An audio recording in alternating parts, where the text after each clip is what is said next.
Gorge State Park is just a really great spot to get that historical side, and the only way you can do it, because it's not accessible to cars, is by bike or raft. It's got the river, it's got a railroad and a rail trail. The quintessential Poconos State Park at Lehigh Gorge. Welcome to Pocono Mountains Podcast, everyone. I'm your host, Jim Hamill. This is Season 5, Episode 23.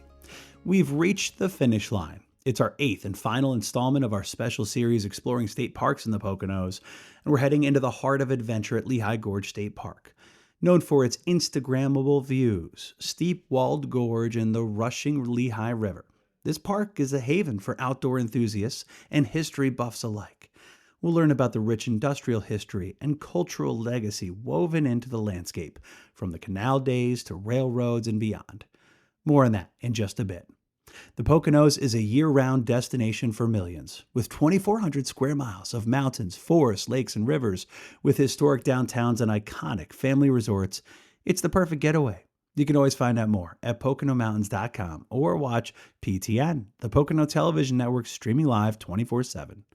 Now, back to the episode. For an inside look at Lehigh Gorge State Park, from the state park staff and outfitters like Pocono Whitewater, we're going to share that thrill of rafting and biking, brought to life with stories from the front lines of adventure tourism. Whether you're a seasoned explorer or planning your first trip, this episode is packed with insights, inspiration, and a celebration of everything that makes Lehigh Gorge and the Pocono Mountains so unforgettable. Enjoy. Hi, folks. Jim Hamill with Pocono Mountains Podcast here on a sublime September day. It is sunny, and the leaves are just starting to turn here in the Lehigh River Valley. There's bikers going along the D&L Trail, and David Maher is with the Heritage Regions for Pennsylvania Department of Conservation and Natural Resources. It's a mouthful. Yes. But David, you are here. Maybe you've experienced this before, but this is a spectacular spot to be on a sunny day, is it not? It is, yeah. It sure beats my my gray cubicle, my oatmeal-colored cubicle. Yes, sure. I mean, look around you. What do you see here when you look at just the expanse of what this, state park is, and then the interconnectiveness with the rail line, the trail, and the downtown, and the, beautiful scenery that surrounds it all? I mean, in this particular location, you really get the sense of the layering of not just history, but of resources, cultural and natural resources. I mean, we literally have the river as our foundation, and we're up in the air now on this historic railroad bridge. And then, of course, the geologic natural history all around us. It's just it's so iconic of this region. It really is. The geologic features, the history that exists here, that's really what is tied into what the heritage regions are, and specifically this region. Where are we standing right now? What is so special about this area as a heritage area? So we are within the Delaware and Lehigh National Heritage Area Corridor. It's one of Pennsylvania's 12 state designated heritage areas, but it's also, as the name implies, one of 7 national heritage areas that we have in Pennsylvania. Pennsylvania has more national heritage areas than any other state in the country, which is really telling of the significant history that we have here. That it doesn't just play a local or regional significance, which is important, but it has a national story to tell, and national landscapes as well. And so the Delaware and Lehigh National Heritage Corridor was our third designated state heritage area back in 1992. But it was actually also our first national heritage area. So it has that honor and distinction as well. But the history and the themes that each heritage area highlights or celebrates varies depending on what heritage area you're talking about around the state. There's a lot of overlapping themes, but the Delaware and Lehigh, some of the main history and resources that they celebrate are the railroads, the canal system, and the emphasis of why those why those transportation networks were developed was to get access to this region higher up into the Poconos for the coal and other industries, to get them down southeast PA to Philadelphia and beyond to the rest of the world for the industrial revolution that was happening in the early to mid 19th century and beyond. So the fact that we're standing here on the river, which itself was one of our earliest transportation networks, and then on this railroad bridge, which comes later, and then of course we have a car bridge just a couple hundred yards from where we're standing. Um, Again, it's all about that layering of history, just the use of the landscape and how um, prominent it is for as a network.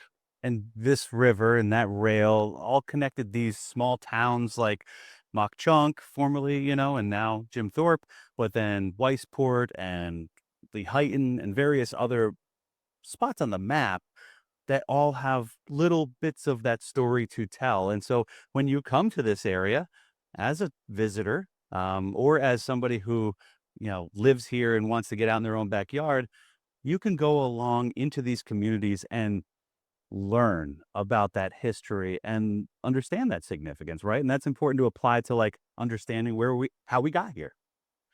Yeah, absolutely. It's interesting to think about some of the communities and towns along the DNL. So the DNL Trail, the trail that follows along through the spine of the National Heritage Area National Corridor, is 165 miles.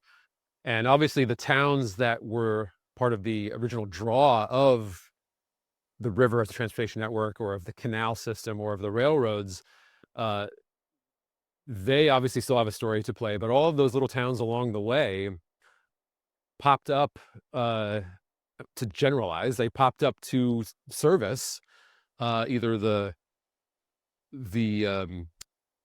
industries as just stopping points. They couldn't travel very far in one day, or people traveling along the canal. There were passengers that would travel, and so it's kind of interesting to think about how those little communities popped up Hmm. to as be a resource and as a service to the users of this corridor, and they're still doing that today. Right. Just different types of users, as we just saw and walk past us. Yeah. Outdoor recreation users, and tourists and the like. So it's just a constant evolution of for communities in this region. And that's a great story, right? For people to appreciate is that, something may have started out, even back before industrialization as a waterway and a resource for people living off the land, the natives who were in this region. But then over time, the industrialization and, the Asa Packers and all the railroad tycoons and coal barons all kind of like really built up this area to what it is today from that communal standpoint and all those various communities along the way. And now we've got this great network of outdoor recreation.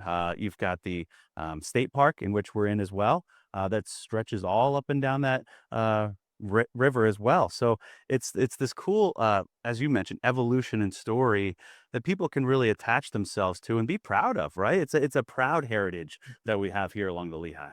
Yeah, absolutely. And the point that you had made, which thank you for making it too, is that the fact that the heritage area is named for the Delaware and Lehigh Canal system, or the railroads. There's a history and heritage here that starts well beyond that. The indigenous history that used the same corridor, had villages along the same rivers. That those stories are still into play. I mean, some of the town names coming here along the way, Mauchunk, Nesquehoning, that history is still present and alive here, and has an impact as well. Is something that also is and should be known and shared too. That it's just a very long history here. It all just didn't start with the canal or start with the railroad. Very true. So Yeah. From this, high level standpoint too, when you're thinking about this heritage corridor, both nationally and on the state level, we hear a lot of times about, funding streams and, the ways in which, whether it's state or federal government, help support the preservation of that heritage or the development of infrastructure so that people can access all of that? What is I think the return on investment for the the dollars that go into the support of that heritage corridor? Yes, I was hoping you were going to ask me those actual figures, but because I do know them, but I just don't off the top of my head. But That's fine. it is a significant investment, Absolutely. and has been for.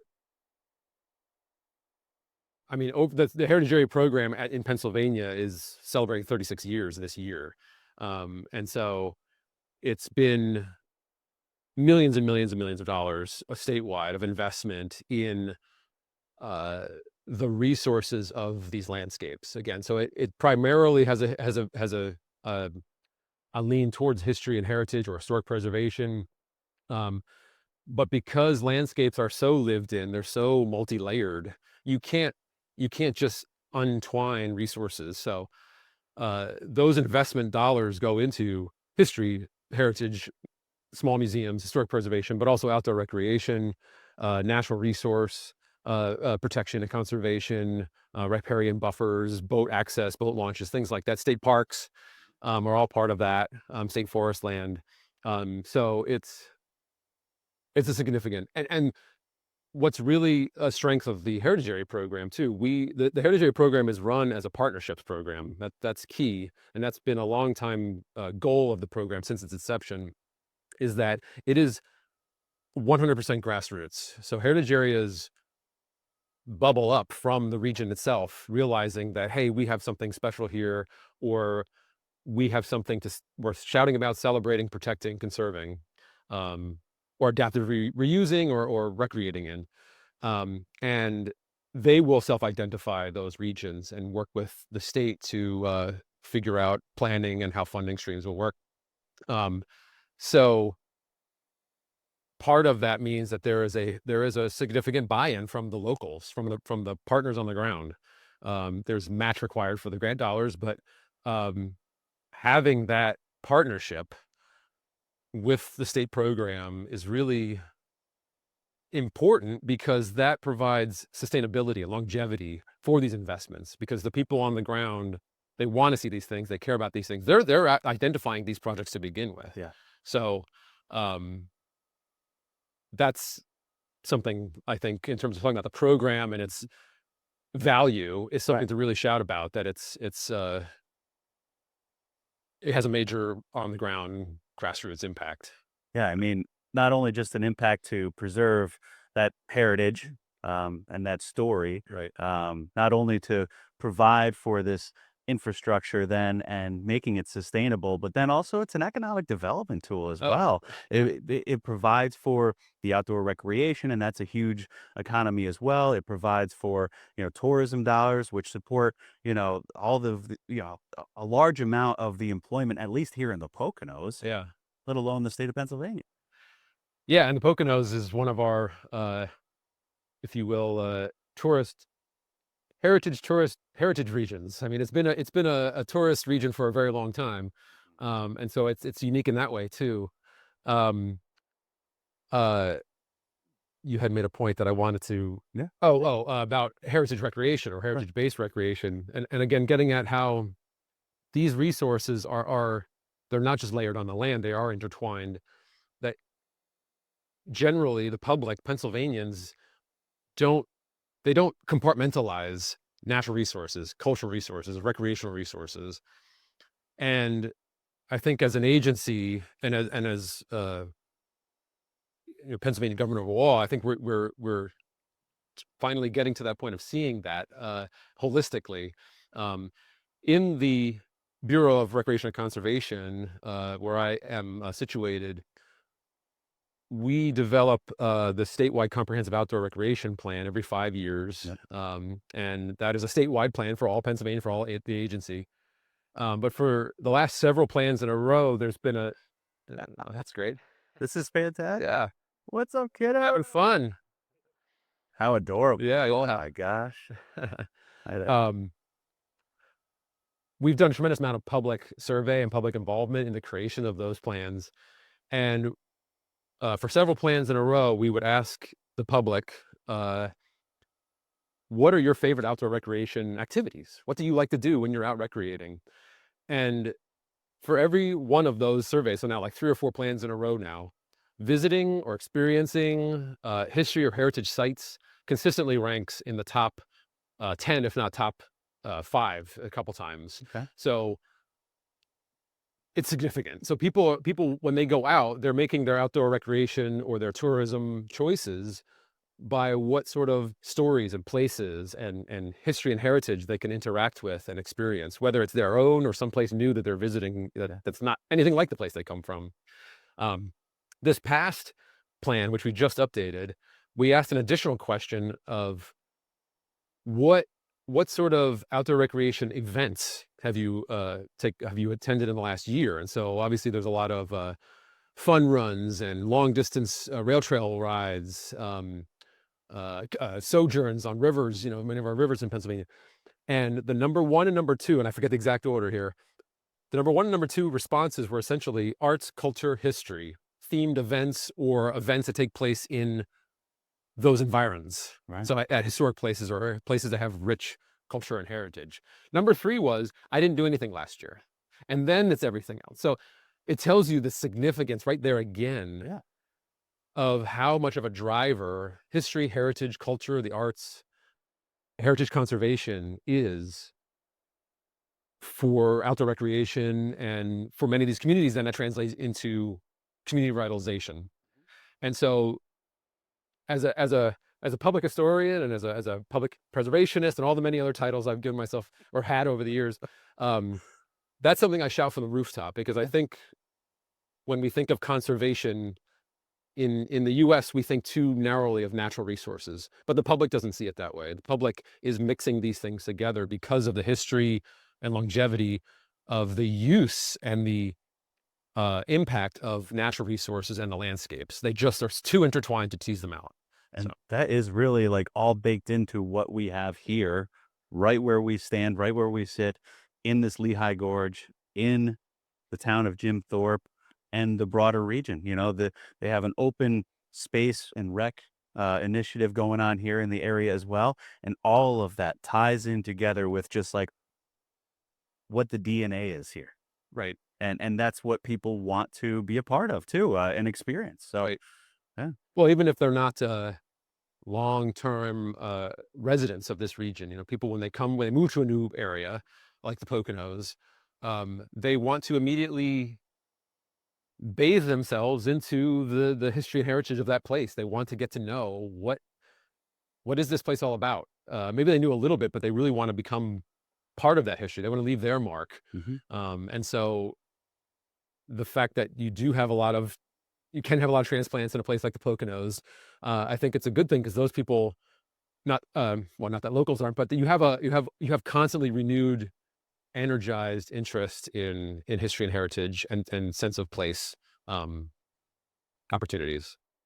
David, with the PADCNR, it is such a interesting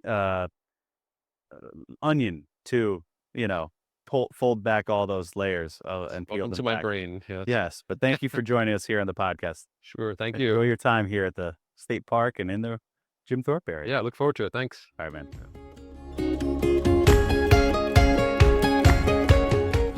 Just a beautiful day here in Lehigh Gorge State Park. This is a beautiful day. Sierra Fogel with Pocono Biking, Pocono Whitewater, here in the Lehigh Gorge State Park, but also downtown Jim Thorpe.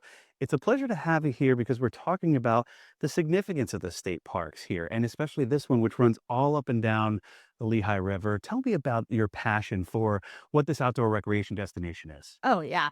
Jim Thorpe is the perfect outdoor recreation spot for the Poconos. We're really the entryway to the Lehigh Gorge State Park. We have the trail that comes right through town, the DNL Trail, and then we have the Lehigh River. So we have biking, we have hiking, we've got whitewater rafting. We've got everything you need for an awesome weekend or day outside. As we are here at the bridge, the pedestrian bridge, just watching and waiting for the train to take off. Yeah. A lot of people on that excursion train.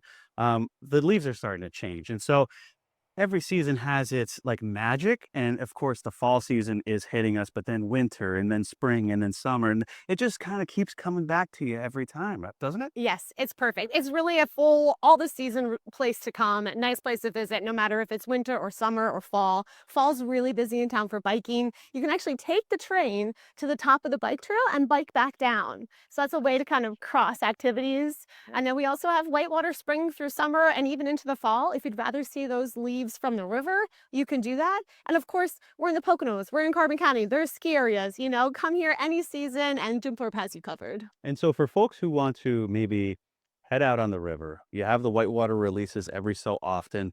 It may be something that people have never done before, but you guys have all the tools and all the guides that are needed to get you down safely to your destination. Yeah, I definitely recommend if you're interested in whitewater or you think, oh, that sounds intriguing, come to the Poconos, come to Jim Thorpe and check us out. Pocono Whitewater is our name, and we are the perfect intro to whitewater. We've got Class 3 whitewater, which is a really fun day outside without being too scary. It gives you that adrenaline rush. You're the captain of your own craft, so we don't have a guide in every boat. We have guides along with you, and it gives you that intro to the Lehigh Gorge and gets you on the water, and it's just a great way to experience it. And so many people do come in through here. We're seeing it right now. Folks who are enjoying the bicycle paths, the DNL is a really special heritage corridor that takes you for 70 plus miles. Yeah, so the entire DNL Trail, its entirety is 165 miles when it's complete from Wilkes-Barre all the way to Bristol. So at Pocono Biking, we actually do a 4-day, multi-day trip on the DNL where we take you on 140 miles of it. So you can come for us for a day ride on the trail, or if you're a little more adventurous, come do 140 miles. What's next on your bucket list, isn't it, Jim? I think I'd be burning a few calories here, absolutely. But that would be a great experience to have, just because of the history that's tied in with all of these various towns throughout here. Jim Thorpe has so much history, but then you go a few more miles and you've got different places to stop and eat and experience the culture around here as well. Yeah, and the Lehigh Gorge State Park is just a really great spot to get that historical side. And the only way you can do it, because it's not accessible to cars, is by bike or raft. On either one, you have locks and canals along the way where you can stop and look at interpretive panels and learn more about what brought us here in the first place and why it's such a cool place to visit. That is, quintessential heritage for this Carbon County gem that you have here in the Lehigh Gorge State Park. It's miles of river, miles of trail, and you get to experience it then with people, from all different parts of the world, all different corners of the world, come here to experience what is here in this area along this beautiful river spine. Yeah, we've attracted a lot of visitors from all over the world because Jim Thorpe really is a unique town to be in, and it is the jumping off point for those state parks. So we're really lucky to be living here, working here, and getting to experience all of this on a daily basis. Sierra Fogel with Pocono Biking, Pocono Whitewater. Thanks for joining us here. And we're going to have a lot more adventures here in Lehigh Gorge State Park. We're getting you on 140 miles. All right, let's start going. I'm ready to pedal, baby. Thanks, Sierra. Lehigh Gorge State Park, the full segment will be on the October episode of Pocono Mountains Magazine. Learn more at PoconoMountains.com. Thanks for listening to Pocono Mountains Podcast. We'll have a new episode each week, highlighting lots of the fun things you can experience while you're visiting the Poconos. Subscribe and leave a review and/or comment on whatever platform you listen. In the Pocono Mountains, we always want you to feel like a guest in our home, our mountain home. Our 4 diamond homes. You can dream. Relax, we'll do it all for you. Do it your own way. Choose a vacation rental home. Our water parks are a splash of world class. We don't have to clean all these rooms, right? The Pocono Mountains, where you're treated like a guest in all our mountain homes. Visit PoconoMountains.com. We're back. Thanks for listening to Pocono Mountains Podcast. I'm Jim Hamill. Now for a Pocono Mountains Podcast Extra. Not far from Jim Thorpe and Lehigh Gorge State Park is Penn's Peak, a performance venue with quite the view and not one bad seat in the house. Deanna visited recently for the September Pocono Mountains Magazine. Make sure you watch that on PTN, but for now, here's a listen. Enjoy. Welcome to Penn's Peak, one of the largest music venues in the Pocono Mountains. From amazing concerts to exciting events, delicious food, and breathtaking views, there's something here for everyone, and maybe a little love in the air. I had the chance to take a tour and sit down with their venue manager, Michael, who gave me a real inside look at what makes this place so special. I think what makes it special for our guests is from the first step that they walk in and they've never been here, the jaws drop. They look inside the venue, they look around, and they know something special is going to happen here. When customers come to Penn's Peak or to Roadie's Restaurant, they go out to both decks, the lower and the upper, and they get, on a clear day, a 50-mile panoramic view.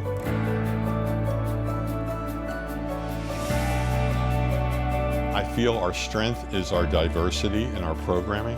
Besides 90 national concerts in the evening, we do fun deck parties in the summer and the fall. We do upwards of 25 of them. We also specialize in weddings. For the past 20 years, we have upwards of 15 weddings a year. I met my wife here about 8 years ago. I invited her to a concert here in 2019. And my wife, being a passionate music fan, we shared so much in common that from that first invite to Penn's Peak, and I'm happy to say June of 2023, we were married right here. Love and music make a great combination, and at Penn's Peak, you never know where you'll find it. From rock and country to blues and tribute bands, there's something for every music fan. There's always something for everybody, whether it's an outside event or an evening event. There's not a bad seat in the house. Throughout all these great walls at Penn's Peak, we have literally hundreds and hundreds of signed posters from the artists that have performed here. From Roadie's Restaurant to the green rooms, everything is signed, and our job for the artist is to make them feel at home. We try to give them a home away from home because we know their job. We know the crew's job, we know what the band job is, and we want to try to give them amenities so they can do it, they can hang out, they don't have to go to a hotel. It's a partnership between the venue and the artist. And if we do our job, it'll show on the performance on that stage. So Michael, tell me where we are now. We are at Roadie's Restaurant. Once you're here for an evening of seeing a show, there's no need to go anywhere else. We have it all in-house. The deck parties at Penn's Peak is another amenity that we're very, very excited about. We start them right after Memorial Day, and we go until the end of October. It's so important to the community because it's free, no cover charge. It's really a good way of getting your friends together. Let's go out for a deck party. All ages, Penn's Peak, we're all ages, from very little ones to the very, very adult customers, and the best in regional entertainment. What's great now is, since we're over 20 years, it's another generation. Yeah. Think of it. So the grandparents bring their kids, and the kids bring their kids. So it's a generational community, family atmosphere. Where music, memories, and mountain views come together for an unforgettable experience. Whether you're here for the food, the show, or just the vibes, one thing's for sure, you'll definitely be back. See you at the Peak. I'm Deanna Fontanez with the Pocono Television Network. Penn's Peak in Carbon County. You can learn more at PoconoMountains.com. We hope you enjoyed Pocono Mountains podcast. Please remember to subscribe anywhere podcasts are available. Come visit us in the Pocono Mountains. Plan your trip today.